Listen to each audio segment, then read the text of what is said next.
On certain autumn mornings in Maplewood, the light arrives slowly. It slips between maple branches as if unsure of itself, touching rooftops, porches, and old brick storefronts with careful grace. It is the kind of light that makes you pause, even when you have nowhere particular to be.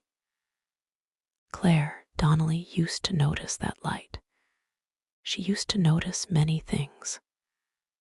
Now, at 52, she mostly noticed her schedule and the quiet routines that filled her days. The drip of the coffee machine at 6:15 a.m., the hum of the furnace beneath the kitchen floor, the creak in the third stair her late husband had promised to fix for 20 years and never did. The house was too quiet now, not dramatically quiet, just the steady, factual silence of a place that had fulfilled its purpose. Her son lived in Chicago with a wife and mortgage.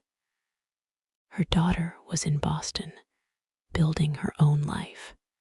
Claire had been the director of Maplewood Public Library for nearly 15 years. Before that, she was a school librarian, and before that, a graduate student with poetry in her heart, and a husband who read Neruda aloud in the kitchen. Grief, she had learned, does not shout forever. Eventually, it settles into corners like dust, present, but no longer sharp. Daniel had been gone 6 years. 6 years felt both like yesterday and another lifetime. The library stood at the edge of Town Square, brick walls strong against time. Inside, the air carried the scent of paper and lemon cleaner. That was where she first noticed Thomas Hale. He arrived at 9:02 each morning, tall, quiet, self-contained. He went straight to the history section and wrote carefully in a worn notebook. There was something about him that felt measured, as if he had lived long enough to understand the weight of words. When he asked for archived town records, Claire brought them herself. "My wife grew up here," he said softly. "She passed 3 years ago." The words were calm, almost gentle.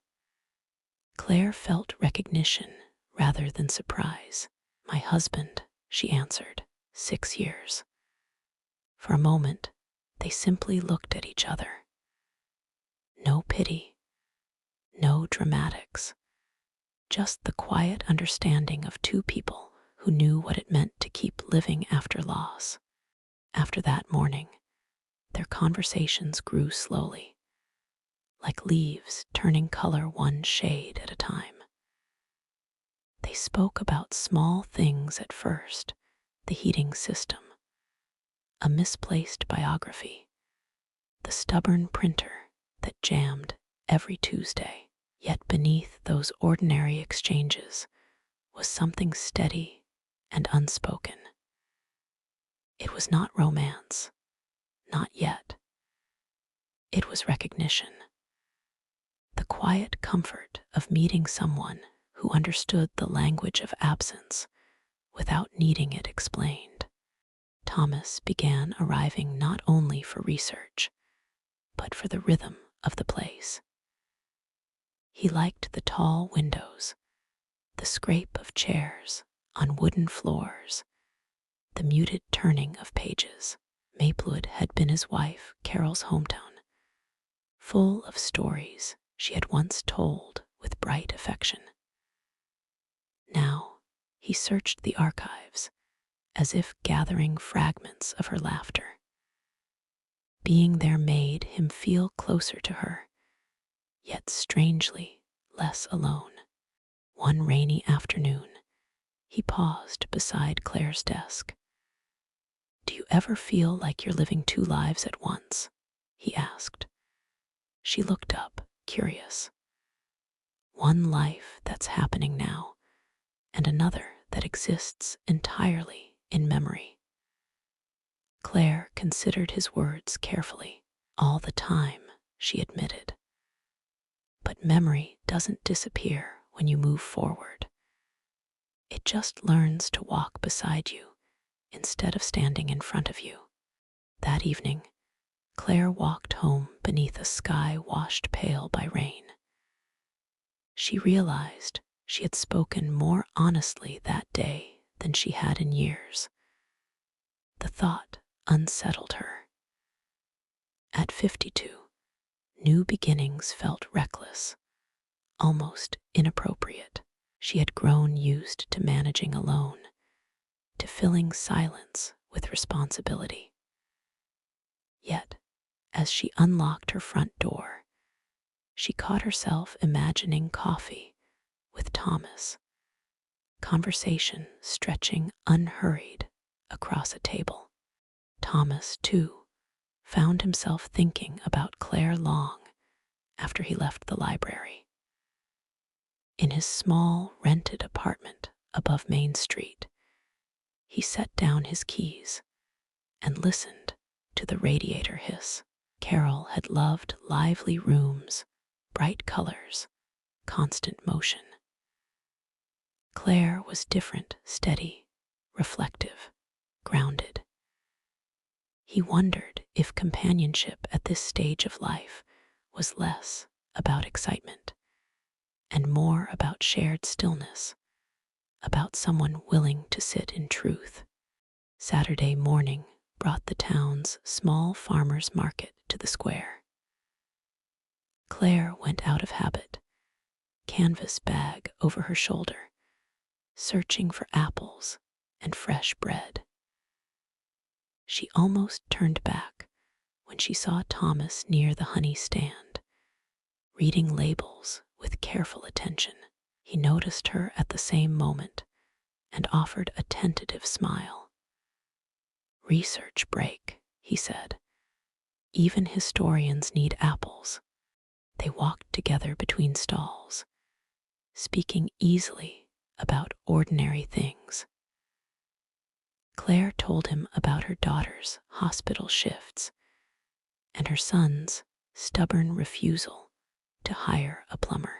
Thomas shared stories of his daughters, one in Seattle, fiercely independent, the other in Atlanta, recently divorced. There was pride in his voice, and worry too. Parenting, they agreed, did not end when children left home. It simply changed shape. At a bench near the fountain, they sat with paper cups of coffee. For a moment, neither spoke. The square buzzed gently around them, children laughing, vendors calling out prices. "I used to think love was loud," Thomas said finally. "Big gestures, grand plans." Claire glanced at him. "And now," he smiled faintly, "now I think it might just be presence." Claire felt the words settle inside her. Presence. Daniel had been exuberant, expressive, full of spontaneous affection. Their marriage had been warm and imperfect and real. Losing him had felt like losing sunlight, yet sitting beside Thomas did not feel like replacing that light. It felt like discovering a different kind of warmth, softer, steadier, without demand. Later that week, Thomas visited the library with a photograph. It showed Carol at 17, standing in front of the old Maplewood Theater, her smile bright and unguarded. "She talked about this place constantly," he said. Claire studied the image gently. "She looks fearless," she murmured. Thomas nodded. "She was. I was the careful one." "Careful isn't a flaw," Claire said. It's a form of love, too. He looked at her then, truly looked, as if weighing the possibility that she might understand him more deeply than most people ever had. In that quiet office, surrounded by shelves of stories, something fragile shifted between them. Not urgency, not confession, just a widening door neither had expected to open again. That night, Claire called her daughter Emma. They spoke about hospital politics, about exhaustion, about the cost of rent in Boston. Claire almost mentioned Thomas, then stopped herself.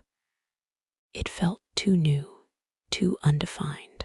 After they hung up, she stood in the kitchen and realized she was smiling for no clear reason.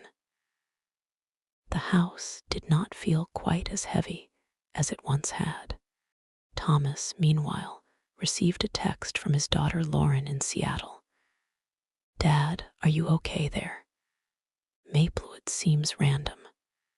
He typed, erased, and typed again. "Just exploring," he finally wrote.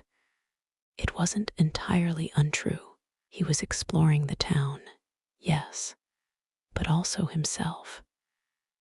Who was he without Carol, without the daily role of husband?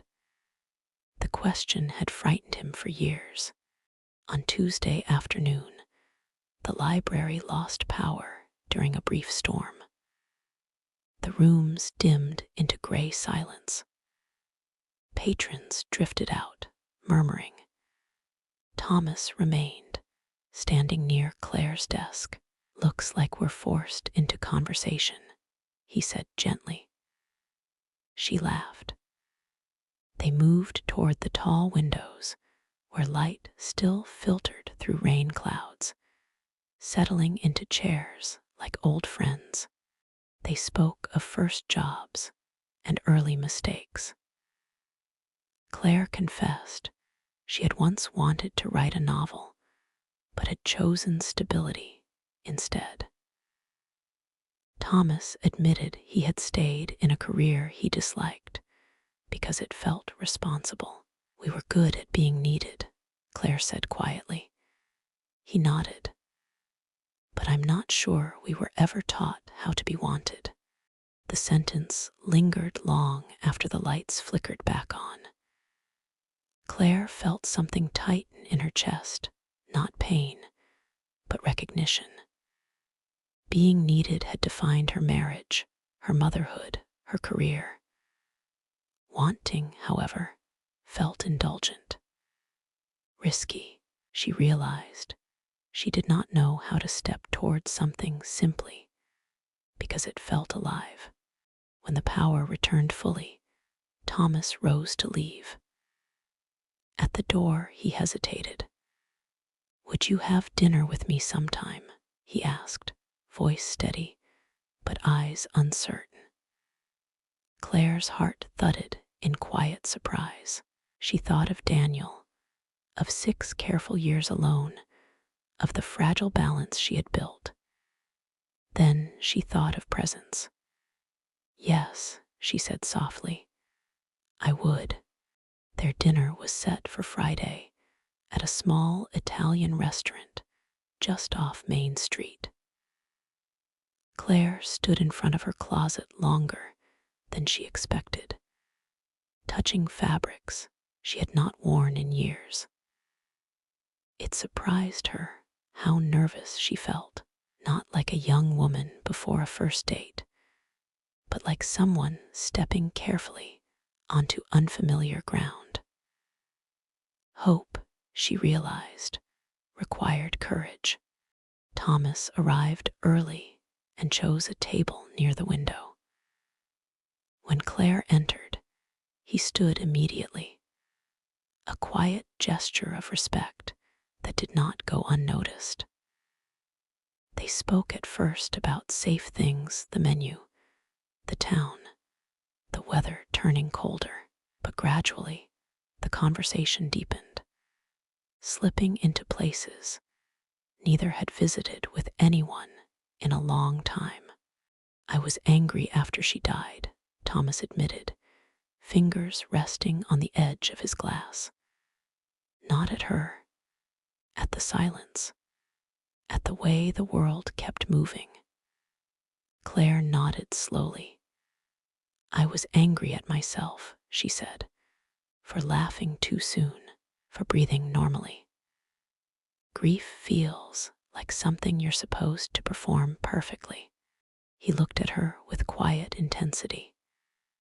There is no perfect way to survive losing someone. Claire felt warmth rise behind her eyes, but not tears. It was relief she felt, not sadness. Relief at being seen without explanation. The restaurant hummed around them, forks clinking, conversations blending into a low tide of sound. Yet their table felt separate. After dinner, they walked slowly down Main Street. Storefront lights reflected on damp pavement. Neither reached for the other's hand, yet their steps naturally matched. I don't want to rush anything, Thomas said softly. Neither do I, Claire replied. It was not a declaration, but an agreement. Something patient was unfolding between them. When Claire returned home that night, she sat in the darkened living room before turning on a lamp. The house no longer felt like a monument to the past. It felt like a space that could hold more than memory. She whispered Daniel's name once, not in apology, but in gratitude. Love, she realized, does not divide. It expands. Over the next week, Claire told her daughter Emma cautiously about Thomas. There's a man at the library, she said. Emma paused on the phone. Mom, are you serious? Claire laughed softly, nervous. Yes, I'm serious. He's kind, gentle. He listens. Emma's laughter came, light and teasing. Well, he better treat you well. You've waited long enough. Claire felt a warmth she hadn't expected from such approval. Thomas also spoke to his daughters carefully. I met someone, he said one evening. Lauren raised her eyebrows. In Maplewood. Dad, are you sure? He nodded. Yes, she makes me want to try again. Slowly, carefully. They debated, asked questions, teased, but eventually offered support. Both realized that their parents' happiness did not diminish their memories of the past. It simply added another layer to life. One afternoon, Claire and Thomas took a drive to the outskirts of town. The leaves were fully turned now, blazing reds and golds along winding country roads.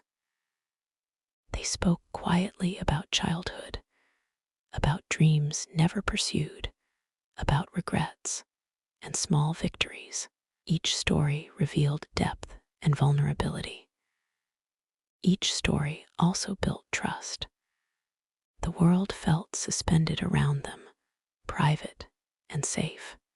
As the sun dipped low, Thomas pulled the car over near a small lake. Reflections of autumn branches trembled on the water. They sat in silence, watching. Claire felt the gentle pulse of possibility. Do you ever think about what could have been? She asked. He shook his head slowly. Not anymore. I'm learning to think about what can still be. Claire smiled, realizing she was thinking the same way. Winter approached with quiet inevitability. Snow dusted rooftops and street corners. Their walks became bundled affairs with scarves and mittens, talking about everything and nothing. Each conversation, each shared smile, created a rhythm that neither had anticipated. Love at this stage, they realized, was less about passion and more about recognition of hearts still capable of connection, still open to trust. One evening, Claire found herself cleaning the guest room, folding blankets her children had left behind. She paused over a worn t-shirt of Daniel's, inhaling the faint scent of cedar and laundry soap. The ache of memory was present, but softer now. She realized she could honor the past without being trapped by it. Life, she thought, had room for both grief and quiet new joy. Thomas came by later, carrying 2 mugs of cocoa. They sat by the fire, warmth radiating against the winter chill outside. "It's strange," he said softly, "how cautious we've both become, how afraid of starting over." Claire sipped slowly. "It's not fear," she corrected gently. "It's respect for what came before, for the people we were." He nodded, feeling understood in a way words rarely captured. Their children came to visit during the holidays. Laughter filled the house, holiday music drifting from the kitchen. Michael and Emma watched their mother, and Thomas interact, small gestures, easy smiles, shared glances. Neither could deny the shift in the air. For the first time in years, the home felt expansively warm, not simply inhabited. It felt alive. On New Year's Eve, Claire and Thomas walked the snowy streets hand in hand. No grand declarations, no sudden promises, just presence. The quiet hum of Maplewood surrounded them. Claire felt the thrill of possibility, careful, gentle, deliberate. She had once believed second chances were for the young. Now she knew they were for anyone willing to step forward with patience and an open heart. By spring, Thomas and Claire had settled into a rhythm both familiar and new. They spent mornings at the library, afternoons on walks, evenings discussing books, or sipping tea on the porch. Neither rushed, neither forced. Their love had taken the shape of understanding, trust, and shared memories built from scratch. Life had given them another chance, quiet and steady, yet fully alive. One afternoon, as they walked past the small lake where they had first reflected on possibility, Thomas paused. "I never thought I'd feel this again," he said, voice soft. Claire smiled, squeezing his hand. "Neither did I, but here we are." The water shimmered, reflecting golden leaves and pale blue sky. The moment felt suspended, timeless, fragile, yet certain. They were no longer defined solely by loss, but by the life they were creating together. Claire invited Emma and Michael to lunch the following weekend. She introduced Thomas with ease, letting them see him as he truly was, gentle, kind, respectful. There were questions, laughter, small teasing remarks, but above all, acceptance. Her children noticed the ease between them, the mutual respect, the subtle joy that had returned to their mother's eyes. It was a small, powerful affirmation that life could be renewed. Thomas' daughters visited in spring. Conversations about memories of Carol mingled with observations of Claire's warmth and humor. They recognized that their father was happy, that he had found someone who complemented his life rather than replaced it. For all of them, there was a quiet reassurance. Love does not erase the past, it builds upon it, layering experience with hope, presence, and shared understanding. Months passed, seasons shifted. The library buzzed with summer programs, autumn fairs returned, and the small town moved at its gentle pace. Claire and Thomas continued their walks, dinners, and conversations, never rushing, always listening. They cherished ordinary moments as extraordinary, learning to find depth in simplicity. Maplewood, with its enduring streets and familiar corners, became a witness to their second chance. On a late October morning, standing once again at the library window, Claire watched the light filter through the maples. It reminded her of the day she had first noticed Thomas. She felt gratitude not just for him, but for all the years that had taught her patience, resilience, and hope. Life, she realized, was not about what had been lost, but what could still be discovered gently, day by day, with courage and presence. One crisp evening, Thomas invited Claire to a small hill overlooking the town. The sun was setting, casting long shadows and painting the sky in rose and gold. They sat on a weathered bench, quiet, watching Maplewood glow. Claire felt the weight of past grief alongside the lightness of new love. Here, she realized, was proof that the heart could expand even after loss, that life offered chapters, yet unwritten, ready to be embraced. Thomas turned to her, eyes reflecting the fading sunlight. "I don't need grand gestures," he said. "I just need us here together." Claire smiled, feeling warmth spread through her chest. "I feel the same," she whispered. The moment was simple, quiet, and perfect in its own way. There were no promises of forever, only the profound understanding that they had chosen each other consciously, with respect, patience, and hope.